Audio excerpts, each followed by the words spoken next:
George, so we're back on episode 4 now. I know we've got into 3 already earlier, and we're just building on the back of what we talked about this morning, and those episodes have gone out since. So the great thing is, part of the Premier League games have gone on today in between that. So I know we spoke about Spurs a little bit, and we'll start there, which will build nicely into some of the other conversations which we had planned anyway. So we talked about the time at Spurs where Thomas Frank has been sacked, Igor Tudor's come in, and we've only had the game to really assess from that loss at Arsenal. But on the back of the day, you've lost again. You lost to Fulham. How do you think fans are reacting to this situation at the moment at Spurs?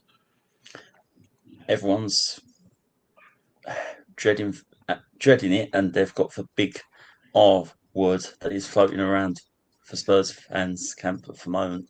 Lots of people think we could well get relegated this season.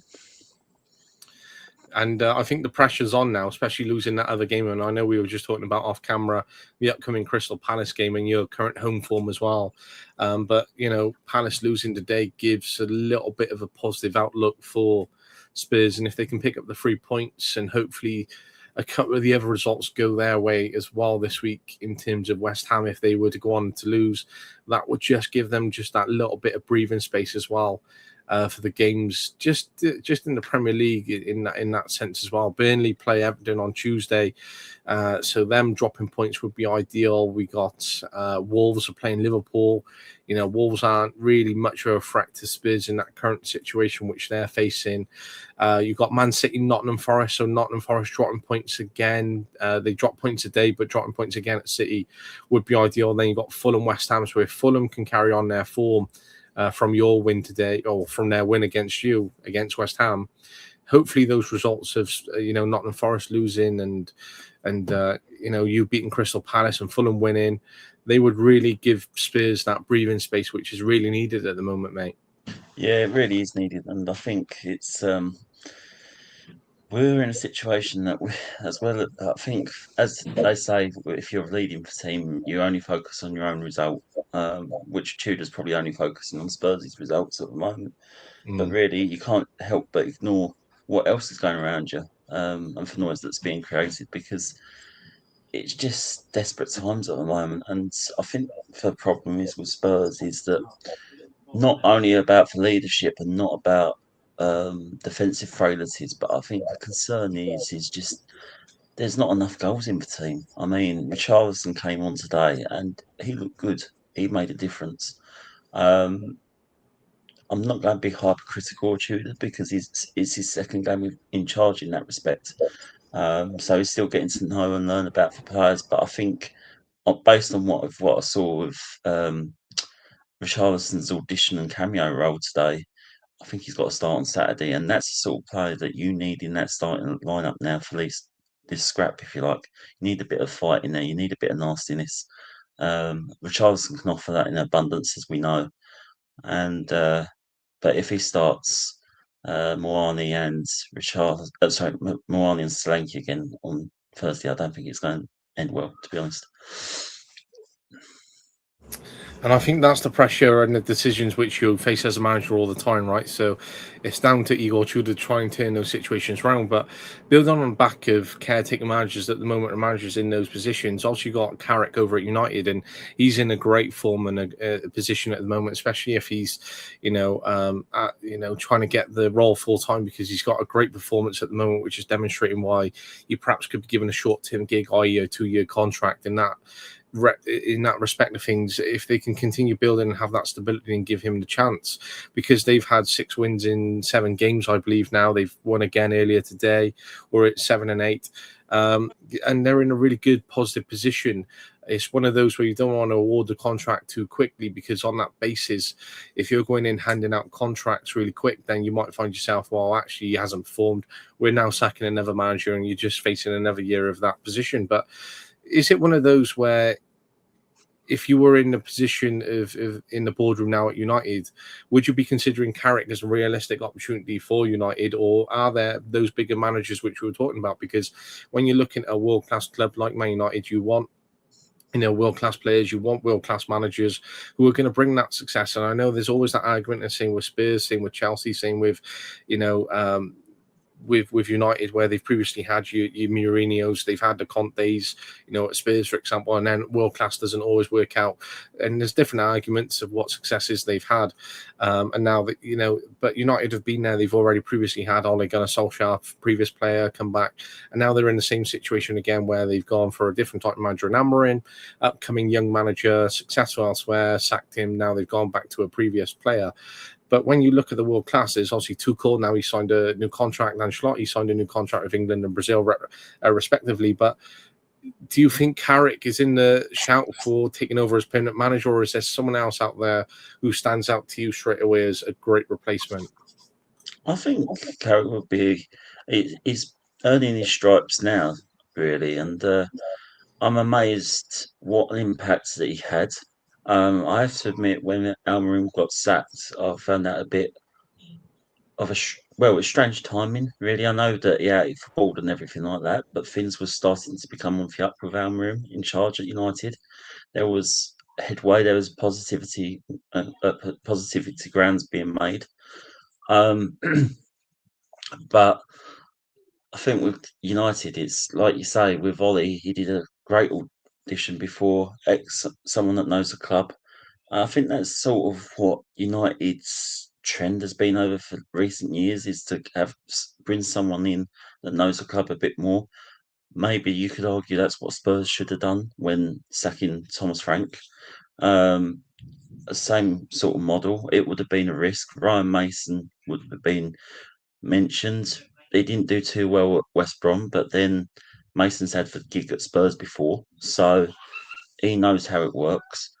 But I think Carrick was even doing an impressive job, let's face it, at Middlesbrough, wasn't he? In the Championship, or about it being a different type of quality of league, if you like, between the two clubs, where the two clubs are with United and Middlesbrough, obviously different expectations.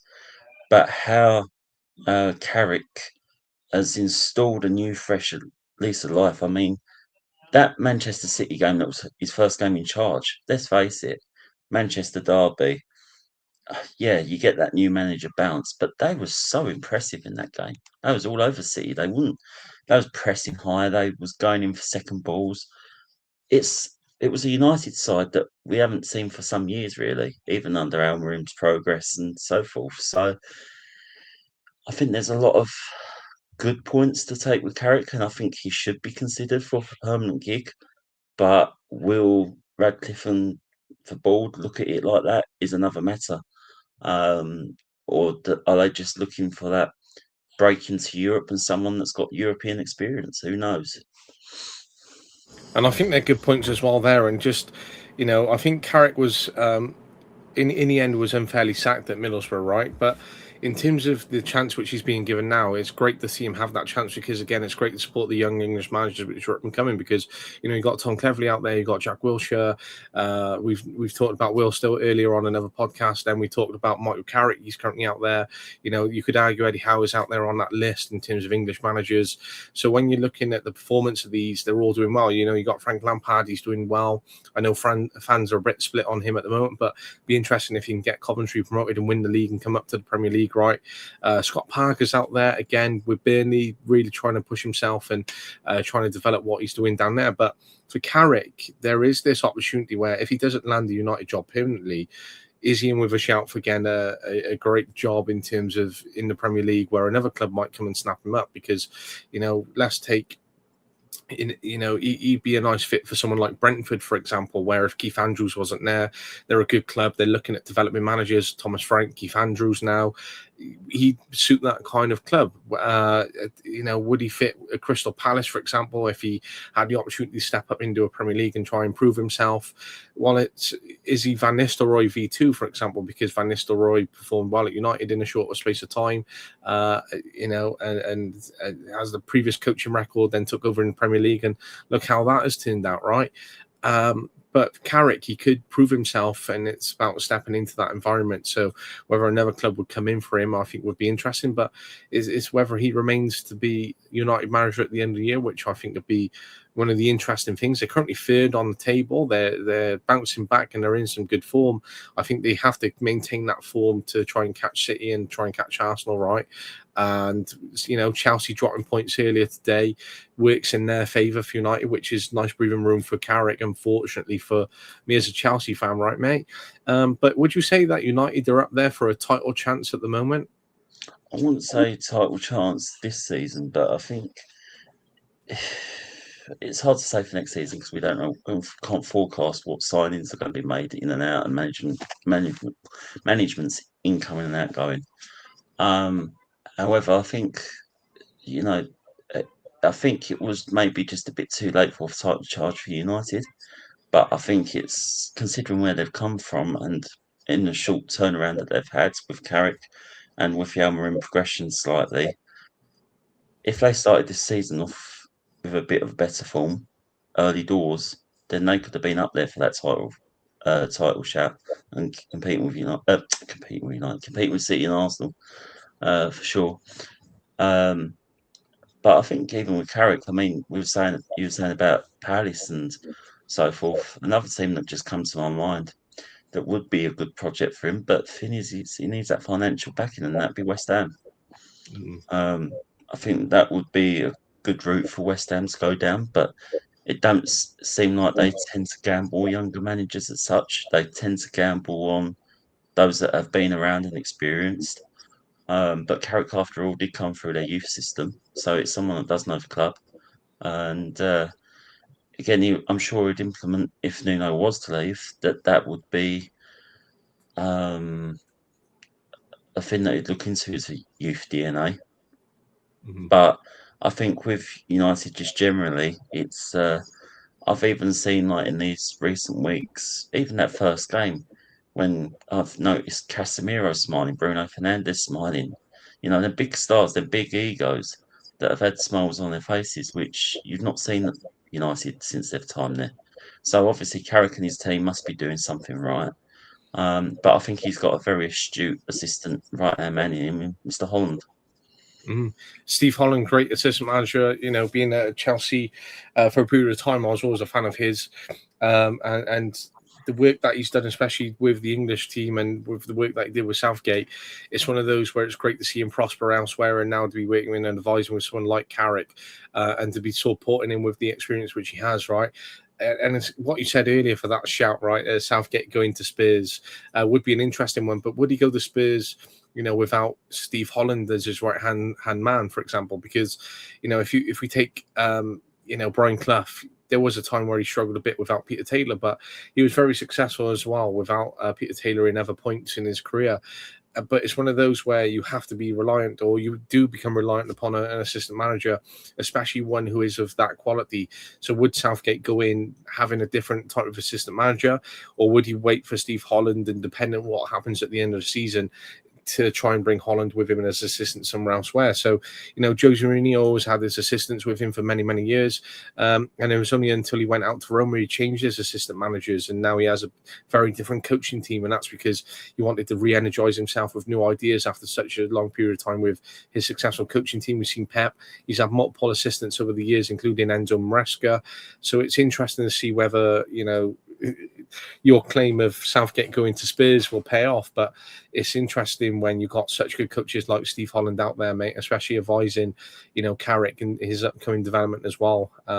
So it's so good to see, though, isn't it, that a lot of former players that have had fairly decent careers, the odd few have not worked out, like Rooney at the moment, you could argue, but there's a good few that have had pretty good careers, like Carrick. Just to do quite well in management. Lampard doing well at Coventry, as you alluded to a moment ago.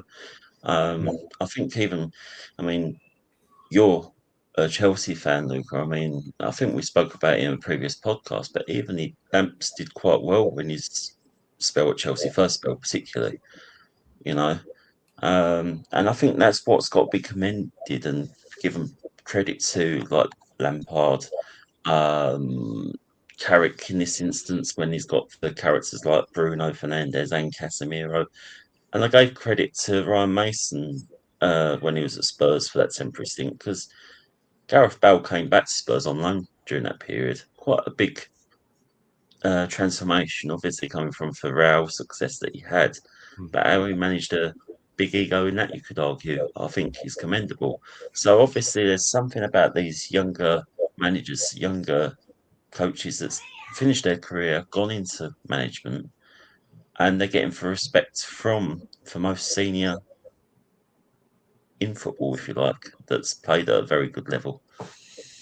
Absolutely, mate. And I think when it comes to, that respect, I think it's good to try and have young English managers which try and prove themselves. And I think Ryan was a bit undone his time at West Brom in terms of, I think they sacked him too quickly. I think they should have given him the season. Then he went and appointed another young manager in Eric Ramsey. Okay, great, because you're bringing young managers through to the game, but they've sacked him now very quickly as well. So you may as well have stayed with Ryan Mason and potentially have turned things around and allowed him that time just to explore and to develop as a manager, considering you're not going to achieve much this year. They might have tried to turn it around and then sacked Ryan Mason and gone for a very experienced Championship manager who could have got them up there, but they haven't. They went for another inexperienced manager, so they may as well have stuck with Ryan. So at this point, I don't think Ryan's done an awful job at West Brom. I just think he needs to be given another chance somewhere else and given the support to really build and push forward. The same with Eric Ramsey. I hope he doesn't get written off too quickly as well at the moment in terms of that. But it'll be interesting to see what happens to these young English managers.